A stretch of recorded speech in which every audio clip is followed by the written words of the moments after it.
सुस्वागतम. संगीता भालसिंग या माझ्या यूट्यूब चॅनलवर तुम्हा सर्वांचे हार्दिक स्वागत. आपण बोर्ड प्रश्नपत्रिका सोडवत आहोत. ही प्रश्नपत्रिका आहे जिओग्राफी म्हणजे भूगोल. 39 हा कोड नंबर आहे या विषयाचा आणि ही बोर्ड प्रश्नपत्रिका आहे 25 सप्टेंबर 2021 या दिवशी झालेली परीक्षा. इथे दिनांक दिलेली असते पहा, 25 सप्टेंबर 2021. जेव्हा हा नवीन अभ्यासक्रम सुरू झाला तेव्हापासूनची ही पहिली प्रश्नपत्रिका आणि यानंतरच्या 2024पर्यंतच्या सगळ्या प्रश्नपत्रिका उत्तरासह या चॅनलवर तुम्हाला पाहायला मिळतील. त्यासाठी चॅनलची प्लेलिस्ट पाहून घ्या. सीट नंबर टाकण्यासाठी इथे तुम्हाला जागा दिलेली असते प्रश्नपत्रिकेवर. उत्तरपत्रिका लेखनासाठी 3 तासाचा वेळ आहे. प्रश्नपत्रिकेची 7 पेजेस आहेत आणि एकूण 80 गुणांची ही प्रश्नपत्रिका आहे. इयत्ता 12वी कला आणि विज्ञान या दोनही शाखांना भूगोल म्हणजे जिओग्राफी हा विषय आहे. चला तर पाहूया इयत्ता 12वी भूगोल या विषयाची प्रश्नपत्रिका सोडवायची कशी, उत्तरं लिहायची कशी ते आपण आता पाहूया. प्रश्नपत्रिकेमध्ये सूचना दिलेल्या असतात, त्या वाचून फॉलो करायच्या. पहिली सूचना, सर्व प्रश्न सोडविणे आवश्यक आहे. 2 प्रश्नांची उत्तरे लिहिताना आवश्यक तेथे योग्य आकृत्या किंवा आलेख काढावे. 3 रंगीत पेन्सिलचा वापर करण्यास परवानगी आहे. 4 नकाशा स्टेन्सिलचा वापर योग्य तेथे करावा. 5 उजवीकडील अंक पूर्ण गुण दर्शवतात, म्हणजे प्रश्नपत्रिकेत कोणत्या प्रश्नाला किती गुण आहे ते उजव्या बाजूला अंक दिलेले आहेत. आणि 6 नकाशा पुरवणी मूळ उत्तरपत्रिकेत जोडावी. त्याचप्रमाणे नवीन प्रश्न नवीन पानावर लिहायचा आहे. जेवढे प्रश्न आहेत पहिला दुसरा तिसरा ते नवीन पानावर घ्यायचे, एकाखाली एक लिहायचे नाहीत. ही प्रश्नपत्रिका उत्तरासह आपण सोडवत आहोत हे लक्षात घ्या. आता प्रश्नपत्रिकेमध्ये एकूण 7 प्रश्न आहेत. 7 प्रश्नांची उत्तर एका व्हिडिओ लेक्चरमध्ये घेतली तर खूप मोठा व्हिडिओ होतो, म्हणून त्याचे 3 भाग केलेत. पहिल्या भागात पहिला दुसरा प्रश्न सोडवला आहे, दुसऱ्या भागामध्ये तिसरा चौथा प्रश्न सोडवला आहे. हे दोन्ही व्हिडिओ लेक्चर तुम्हाला या चॅनलच्या प्लेलिस्टवर जाऊन पाहावे लागतील. क्रमाने मी ठेवलेले आहेत, ती लिस्ट पहा. यानंतर आज आपण भाग तिसरा म्हणजे 5वा 6वा आणि 7वा प्रश्न सोडवणार आहोत. चला पाहूया आपण इयत्ता 12वी भूगोल या विषयाची प्रश्नपत्रिका सोडवायची कशी. प्रश्न क्रमांक 5, 6 आणि 7. प्रश्न क्रमांक 5वा आहे, खालील विषयांवर संक्षिप्त टिपा लिहा. 3 टिपा लिहायच्या. 5 दिल्या, 3 लिहायच्या आणि 12 गुण आहेत, म्हणजे 1 टीप लिहायला 4 गुण. 1 मळ्याची शेती. 2 स्थानमुक्त उद्योग. 3 संवेदनशील कृत्रिम उपग्रहांचे महत्त्व. 4 प्रादेशिक विकासावर परिणाम करणारे घटक. 5 भूगोलातील आधुनिक कल. आपण आता इथे 5ही प्रश्नांची उत्तरं पाहूया. पहिला प्रश्न आहे मळ्याची शेती. टिपा लिहायची. ब्रिटिश, फ्रेंच, पोर्तुगीज या युरोपियन वसाहतवाद्यांनी आग्नेय आशियातील विविध देशात मळ्याच्या शेतीचा शास्त्रीय पद्धतीने विकास केला. त्यानंतर त्यांनी उष्णकटिबंधातील अन्य देशात मळ्याच्या शेतीचा प्रकार केला. मळ्याचे क्षेत्र मोठे असते. 40 ते 400 हेक्टरपर्यंत मळ्याचे क्षेत्र असते. याची मालकी सहकारी संस्था तसेच खाजगी संस्था यांच्याकडे असू शकते. मळ्याच्या शेतीत मोठ्या प्रमाणात भांडवलाची आवश्यकता असते. बी बियाणे, तंत्रज्ञ, मजूर, व्यवस्थापन यावर प्रचंड मोठ्या प्रमाणावर खर्च येतो. मळ्याच्या शेतीत मालक व मजूर यांच्यात संघर्ष असलेला दिसून येतो. या शेती प्रकाराला एक पीक शेती पद्धत असे म्हणतात. या प्रकारच्या शेतीत हेक्टरी उत्पादन कमी असते, मात्र लागवडीखालील क्षेत्र जास्त असल्याने एकूण उत्पादन जास्त असते. एकदा लागवड केल्यानंतर 10 ते 15 वर्ष उत्पादन घेतले जाते. चहा, कॉफी, रबर, कोको, मसाल्याचे पदार्थ, काजू यांचे प्रामुख्याने उत्पादन घेतले जाते. हे सर्व उत्पादन उष्णकटिबंधात घेतले जाते. कॉफी उत्पादनात ब्राझील देश आघाडीवर आहे. चहा उत्पादनात भारत, चीन हे देश आघाडीवर आहेत. रबर उत्पादनात इंडोनेशिया, मलेशिया हे देश आघाडीवर आहेत. भारतातल्या केरळ राज्यात रबर तसेच मसाल्यांच्या पदार्थांची लागवड केली जाते. भारतातल्या एकूण रबर उत्पादनांपैकी 92% रबर उत्पादन केरळ राज्यात होते. कोकणात काजूच्या बागा आहेत. कॅरेबियन बेटांवर कोकोचे उत्पादन होते. मलेशिया, भारत, श्रीलंका, कॅरिबियन बेटे, Brazil, Indonesia, Philippines, Thailand, Vietnam इत्यादी देशात मळ्याची शेती केली जाते. मळ्याच्या शेतीस काही प्रमुख समस्या भेडसावत आहेत. त्यात प्रदूषण, भांडवलाचा अभाव, वाहतूक, मजूर या समस्या प्रमुख आहेत. मळ्याच्या शेतीचे व्यवस्थापन हे सुसंघटित असते. स्वतंत्र व्यवस्थापन, संशोधन केंद्रे व प्रयोगशाळेची व्यवस्थासुद्धा मळ्याच्या शेतीकरिता केलेली असते. या शेती प्रकारात एकच पीक घेतले जाते, त्यामुळे या शेतीला एक पीक शेती असे म्हणतात. टिपा लिहा. क्रमांक 2, स्थानमुक्त उद्योग. स्थानमुक्त उद्योग म्हणजे असे उद्योग किंवा व्यवसाय की जे एखाद्या विशिष्ट स्थानी स्थापन झालेले नाहीत. हे उद्योग एखाद्या विशिष्ट कच्च्या मालावरती अवलंबून नसतात. स्थानमुक्त उद्योग आपण कुठेही स्थापन करू शकतो. स्थानमुक्त उद्योगातून निर्माण होणारे उत्पादन हे लहान प्रमाणात व वजनाने हलके असतात. अशा उद्योगातून प्रदूषण होत नाही. त्यामुळे अशा उद्योगांना प्रदूषण विरहित उद्योग असे संबोधतात. स्थानमुक्त उद्योगामध्ये गुंतलेला कामगार हा कौशल्याधिष्ठित असतो. घड्याळ दुरुस्ती करणे, हिरे तासणे, संगणक बनवणे इत्यादी स्थानमुक्त उद्योगाची उदाहरणे आहेत. टिपा लिहा. क्रमांक 3, संदेशवहनातील कृत्रिम उपग्रहांचे महत्त्व.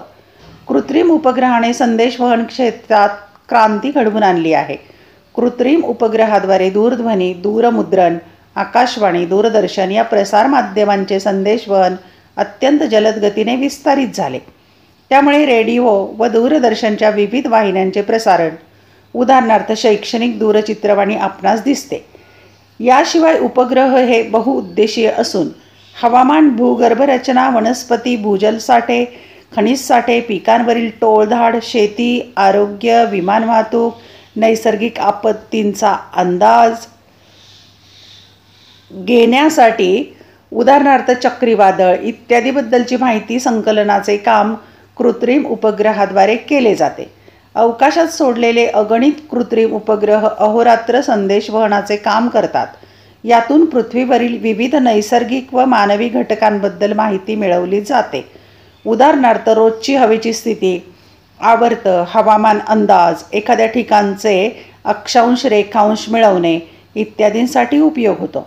अलीकडे या संदेशवहनाचा उपयोग प्रादेशिक विकासासाठी होत आहे. उपग्रहाच्या माध्यमाद्वारे जगातील सर्व संगणक एकमेकांशी जोडून संगणकाचे आंतरजाळे विकसित करण्यात आले. 21व्या शतकात या तंत्रज्ञानाच्या विकासामुळे संदेशवहनात क्रांतीच घडून आली. त्यामुळे जगातील एका प्रदेशातील माहिती दुसऱ्या प्रदेशापर्यंत पोहोचत आहे. यामुळे माहितीची देवाणघेवाण अत्यंत सुलभ, स्वस्त आणि वेगवान झाली आहे. टिपा लिहा. क्रमांक 4, प्रादेशिक विकासावर परिणाम करणारे घटक. उत्तर: प्रादेशिक विकासाचा एकच एक मापदंड नाही. एखाद्या क्षेत्राचा विकास करण्यासाठी एकमेव मापदंड वापरता येणार नाही. प्रादेशिक विकासावर प्रामुख्याने प्राकृतिक घटक, लोकसंख्याविषयक घटक, भूमी उपयोजन आणि तेथे केल्या जाणाऱ्या आर्थिक क्रिया या 4 प्रमुख घटकांचा मोठा प्रभाव पडतो. प्रदेशाचे स्थान, हवामान, प्राकृतिक रचना, उंची, मृदा, पाण्याची उपलब्धता, समुद्राचे सानिध्य, नैसर्गिक बंदरांची शक्यता असे विविध प्राकृतिक घटक प्रदेशाच्या विकासावर परिणाम करतात. लोकसंख्या घनता व रचना, जन्म-मृत्यूदराचे प्रमाण, व्यवसाय रचना, प्रजनन क्षमता, जीवनमान, आयुर्मान, क्रयशक्ती, दारिद्र्याचे प्रमाण, शिक्षणाचे प्रमाण असे लोकसंख्याविषयक गुणात्मक घटक प्रदेशाच्या विकासावर परिणाम करतात. भूमी उपयोजन ही एक सतत बदलणारी प्रक्रिया आहे. आर्थिक विकास जसा वाढत जातो तसतसे प्रदेशातील भूमी उपयोजनांचे स्वरूपही बदलत जाते. ग्रामीण भागात शेती क्षेत्रातील जमीन जास्त असते, तर नागरी भागात निवासी क्षेत्र, व्यवसाय, वाहतूक, उद्योग यासाठी जमीन जास्त प्रमाणात वापरली जाते. ज्या प्रदेशात प्राथमिक व्यवसायांचे प्रमाण जास्त असते व सर्वाधिक लोकसंख्या प्राथमिक व्यवसायात गुंतलेली असते, असा प्रदेश विकासात मागे असतो. मात्र जसजशी विकासाची पातळी उंचावत जाते तसतसे लोकसंख्येचे आणि व्यवसायांचे स्थित्यंतर होते आणि प्रदेशातील तृतीयक व्यवसायांचे स्वरूप बदलत जाते. तसेच तृतीयक व्यवसायात कार्यरत लोकसंख्येचे प्रमाणही वाढत जाते. अशा प्रकारे प्रादेशिक विकासावर विविध घटक परिणाम करतात. टिपा लिहा. क्रमांक 5. भूगोलातील आधुनिक कल. भूगोल या विषयात मूलभूत घटकांचा कार्यकारण भाव तपासला जातो. त्याकरता सांख्यिकीय माहितीचे संकलन व विश्लेषणाचा वापर होऊ लागला आहे. संकलित केलेल्या माहितीच्या विश्लेषणाकरिता मोठ्या प्रमाणात तंत्रज्ञान, संगणक इत्यादीचा वापर वाढला आहे. नकाशा निर्मितीकरता मोठ्या प्रमाणात GIS आणि GPS तसेच सुदूर संवेदनासारख्या तंत्रज्ञानाचा वापर होत आहे. भविष्यकालीन लोकसंख्या वाढ, औद्योगिकीकरण, हवामान बदल यासारख्या गोष्टींच्या अंदाजाकरिता उपयोजित भूगोलामध्ये विविध ॲप तसेच गणितीय व संगणकीय प्रतिकृतींचा वापर होऊ लागला आहे. अशा रीतीने भूगोल विषयात नवनवीन बदल होत आहेत. यानंतर प्रश्न क्रमांक 6 पाहूया. प्रश्न 6 एकूण 8 गुणांचा आहे. त्यामधला अ प्रश्न जो आहे तो 4 गुणांचा आणि ब 4 गुणांचा. अ प्रश्न पाहूया. खालील दिलेल्या उतार्याचे वाचन करून विचारलेल्या प्रश्नांची उत्तरे लिहा. उतारा 1-2दा वाचायचा, प्रश्न वाचायचे आणि मग सहज उत्तर सापडतात. अगदी मन लावून उतारा वाचन केल्यास नक्की उत्तरं मिळतात. मानव खनिजांचा उपयोग प्राचीन काळापासून करत आला आहे.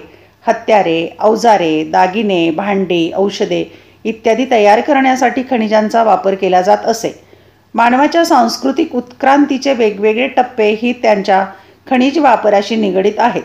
पाषाण युगाच्या शेवटच्या टप्प्यावर मानवाने भूमिगत खाणकामाचे कौशल्य आत्मसात केले. अनुक्रमे कांस्ययुग, ताम्रयुग, लोहयुग, अणुयुग या क्रमाने कालखंड खनिजांच्या वापरानुसार अधोरेखित करण्यात आले. या प्राथमिक आर्थिक क्रियेतूनच मानवाची प्रगती होत गेली आहे. मानवाने समुद्र आणि महासागराच्या तळातून सुद्धा खनिज तेल व नैसर्गिक वायूंचे उत्पादन घेण्यास सुरुवात केली आहे.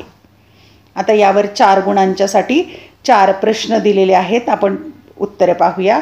1. मानवाने खनिजांचा उपयोग कोणकोणत्या वस्तू बनवण्याकरता केला आहे? त्याचं उत्तर आहे हत्यारे, अवजारे, दागिने, भांडी, औषधे इत्यादी तयार करण्यासाठी खनिजांचा वापर केला जात असे. 2. मानवाने भूमिगत खाणकामाचे कौशल्य केव्हा आत्मसात केले? मानवाने पाषाण युगाच्या शेवटच्या टप्प्यावर मानवाने भूमिगत खाणकामाचे कौशल्य आत्मसात केले. 3. खनिजांच्या वापरानुसार कोणकोणते कालखंड आहेत? खनिजांच्या वापरानुसार कांस्ययुग, ताम्रयुग, लोहयुग, अणुयुग या क्रमाने कालखंड आहेत. 4. मानवाने महासागराच्या तळातून कोणकोणती उत्पादने घेतली आहेत? महासागराच्या तळातून मानवाने समुद्र आणि महासागराच्या तळातून खनिज तेल, नैसर्गिक वायूंचे उत्पादन घेण्यास सुरुवात केली. ह्या ओळी या परिच्छेदामध्ये आलेल्या आहेत. तेच उत्तर आहेत. ब प्रश्न पाहूया. आकृती काढून नावे द्या. कोणत्याही 2 आकृत्या काढायच्या. 3 पैकी 2 आकृत्या काढायच्या. 4 गुण म्हणजे एका आकृतीसाठी 2 गुण. 1. वयोरचनेचा विस्तारणारा मनोरा. 2. रेषीय वस्ती आणि 3. भूगोलाच्या अभ्यासासाठी लागणारी कौशल्य. आपण 3ही आकृत्या पाहू. ही पहिली आकृती आहे विस्तारणारा मनोरा. इथे स्लाईडवर अस्पष्ट दिसत असेल पण पुस्तकामध्ये व्यवस्थित पाहून आकृती काढा किंवा स्क्रीनशॉट काढून घ्या. दुसरी आकृती आहे रेषीय वस्तीची. ही पण पुस्तकात आकृती आहे किंवा स्क्रीनशॉट काढून घ्या. नंतर तिसरा आहे आकृती भूगोलाच्या अभ्यासासाठी लागणारे कौशल्य. ही भूगोल अभ्यासकाची कौशल्य आहेत. ही पण आकृती पुस्तकामध्ये आहे. आता मी हे सर्व वाचत नाही पण तुम्ही स्क्रीनशॉट काढून घेऊ शकता किंवा पुस्तकामध्ये दिलेली आहे आकृती. 3 पैकी 2 काढायचे. 4 गुण. शेवटचा प्रश्न सविस्तर उत्तरे लिहा. 7वा प्रश्न कोणताही एकच प्रश्न सोडवायचा आहे. 2 पैकी 8 गुण आहेत. 1. लोकसंख्येच्या वितरणावर परिणाम करणारे प्राकृतिक घटक उदाहरणासहित स्पष्ट करा. आणि 2. साखर उद्योगावर परिणाम करणारे घटक स्पष्ट करा. आपण दोन्ही प्रश्नांची उत्तरे पाहू. तुम्ही उत्तरपत्रिकेत मात्र एकच प्रश्न सोडवा 8 गुणांचा. पहिला प्रश्न पाहू.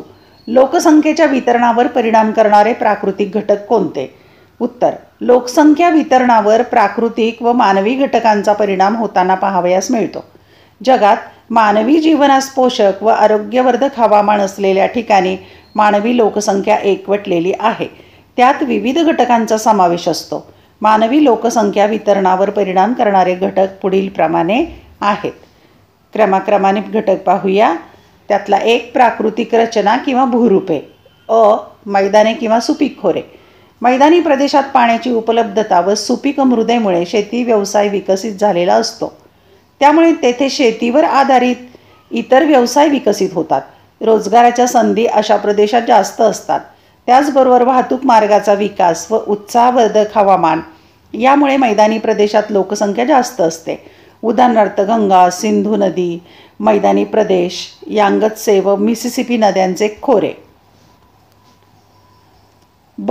पठारी प्रदेश. पठारी प्रदेशात खनिज संपत्तीच्या उपलब्धतेमुळे खनिज संपत्तीवर आधारित जड उद्योग विकसित होतात. तसेच काही भागात जलसिंचनाच्या सोयी उपलब्ध असलेल्या प्रदेशात शेतीस पूरक वातावरण असल्याने येथे मध्यम ते जास्त लोकसंख्या आढळते. उदाहरणार्थ छोटा नागपूरचे पठार. काही पठारांवर सुपीक मृदेमुळे लोकसंख्या मध्यम ते जास्त आढळते. पर्वतीय प्रदेश. पर्वतीय प्रदेशात उंची, प्रतिकूल हवामान, उतार, घनदाट अरण्ये, शेती अयोग्य जमीन यामुळे जीवन जगण्यास अनेक अडचणी असतात. त्यामुळे पर्वतीय भागात लोकसंख्या विरळ आढळते. उदाहरणार्थ रॉकी, हिमालय, अँडीज पर्वतांचे प्रदेश. काही पर्वतीय प्रदेशात जीवन जगण्यासाठी आवश्यक पाण्याची सोय व उदरनिर्वाहाची सोय उपलब्ध असलेल्या ठिकाणी काही प्रमाणात लोकसंख्या केंद्रित झालेली आढळते. उदाहरणार्थ पर्वतीय पर्यटन स्थळे. 2. हवामान. समशीतोष्ण हवामान, भूमध्यसागरीय हवामान, मोसमी हवामानासारख्या आल्हाददायक हवामानाच्या प्रदेशात जास्त लोकसंख्या आढळते. उदाहरणार्थ युरोप खंडातील भूमध्यसागरीय हवामानाचे प्रदेश, आशिया खंडातील मोसमी हवामानाचा प्रदेश. या उलट अतिथंड, अतिउष्ण, वाळवंटी प्रदेश, अतिपर्जन्याचे प्रदेश हे मानवी वस्तीस अनुकूल नसतात. त्यामुळे तेथे लोकसंख्या कमी असते. उदाहरणार्थ विषुववृत्तीय हवामान, वाळवंटी प्रदेश. 3. पाण्याची उपलब्धता. पाणी हे सर्व सजीवांसह मानवासाठी महत्त्वाचा घटक आहे. पाणी मानवाच्या दैनंदिन गरजा पूर्ण करण्यासाठी अत्यावश्यक असलेला प्राकृतिक घटक असल्याने प्राचीन काळापासून मानवाने आपल्या वसाहती पाण्याच्या ठिकाणी वसवलेल्या आहेत. उदाहरणार्थ नाईल, गंगा नद्यांच्या खोऱ्यातील प्रदेश इत्यादी. समुद्रकिनारी प्रदेशातही दाट लोकसंख्या आढळते. उदाहरणार्थ भारतीय किनारी प्रदेश. वाळवंटातील मरुद्यानेही लोकसंख्येने व्यापलेली आढळतात. उदाहरणार्थ भारतातील फलौदी, सौदी अरेबियातील अल अहसा इत्यादी. 4. मृदा. सुपीक गाळाच्या मृदेच्या प्रदेशात शेती व्यवसाय विकसित होतो. त्यामुळे तेथे इतर व्यवसायांचा विकास होऊन लोकसंख्या अधिक असते. उदाहरणार्थ भारतातील गंगा, मिसिसिपी, यांगत्से या नद्यांच्या पूर मैदानांचा प्रदेश. त्याचबरोबर ज्वालामुखीय मृदेच्या सुपीकतेमुळे ही ज्वालामुखीय पर्वतांच्या पायथ्याशी शेती व्यवसाय विकसित होतो व येथेही लोकसंख्या जास्त आढळते. उदाहरणार्थ जावा, जपान, सिसिली. प्रश्न क्रमांक 2. साखर उद्योगावर परिणाम करणारे घटक स्पष्ट करा. उत्तर: साखर उद्योगावर प्राकृतिक, आर्थिक व राजकीय घटकांचा मोठ्या प्रमाणात परिणाम होत असतो. साखर उद्योगावर परिणाम करणारे घटक पुढीलप्रमाणे. 1. स्थान. प्राकृतिक घटकांमध्ये साखर उद्योगाचे स्थान हा महत्त्वाचा घटक असून ऊस कृषी पार्श्वभूमी असणाऱ्या प्रदेशात जमिनीची उपलब्धता होणे गरजेचे असते. 2. कच्चा माल. साखर उद्योग हा ऊस या कच्च्या मालावरती अवलंबून असतो. त्यामुळे मोठ्या प्रमाणात ऊस हा कच्चा माल उपलब्ध होत असावा. 3. हवामान. ऊसाची उत्पादकता व शर्करेचे प्रमाण हे हवामानावर अवलंबून असते. ऊस वाढीच्या काळात चांगल्या हवामानाची गरज असते. पर्यायाने ऊसाचे लागवडीखालील क्षेत्र वाढते. साहजिकच ऊस उद्योगांचा विकास होतो. क्रमांक 4. पाणी. साखर उद्योगाकरिता पाणी हा प्राकृतिक घटक सुद्धा गरजेचा असतो. कारण साखर उद्योगाचा विकास हा ऊस क्षेत्रावरती असतो. ऊस हे बारमाही किंवा वार्षिक पीक असल्यामुळे पाण्याची गरज असते. 5. भांडवल. भांडवल हा आर्थिक घटक साखर उद्योगात महत्त्वाची भूमिका निभावतो. जागा खरेदी, यंत्रसामग्री खरेदी करणे, मजुरांची नियुक्ती यासारख्या गोष्टींना प्रचंड पैसा लागतो. 6. कामगार. साखर उद्योगाकरता कुशल, अर्धकुशल मजुरांची गरज असते. मजुरांच्या उपलब्धतेनुसार उद्योगांचा विकास होत असतो. 7. वाहतूक. वाहतूक हा आर्थिक घटकसुद्धा उद्योगावर परिणाम करतो. ऊस हा कच्चा माल असल्याने वेळेत कारखान्यात गाळपाकरिता पोहोचणे गरजेचे असते. ऊस कापणीनंतर योग्य वेळेत कारखान्यात न पाठवल्यास त्याचे वजन आणि त्यातील साखरेचे प्रमाण घटत जाऊन ऊसाची उपयोगिता कमी होते. त्यासाठी वाहतूक यंत्रणा सक्षम असावी लागते. आणि शेवटचा मुद्दा आहे शासकीय धोरण. शासकीय धोरण हा राजकीय घटकाचा प्रभाव साखर उद्योगावर होत असतो. साखर खरेदी विक्री, उपपदार्थ निर्मिती, राष्ट्रीय किमती, ऊस धोरण निश्चिती दीर्घकालीन असल्यास उद्योगाचा विकास चांगला होतो. यासाठी शासन उद्योगांना प्रोत्साहन देऊन अर्थसहाय्य, जमीन, पाणी, वाहतूक, त्याचबरोबर कर सवलत, विपणनासंबंधी सल्ला, आयात आणि निर्यातीसाठीच्या सुविधा प्रदान करते. एकंदरीत वरील सर्व घटकांचा साखर उद्योगावर परिणाम होतो. धन्यवाद. अशा प्रकारे आपण इयत्ता 12वी कला आणि विज्ञान शाखेची भूगोल विषयाची बोर्ड प्रश्नपत्रिका सोडवलेली आहे.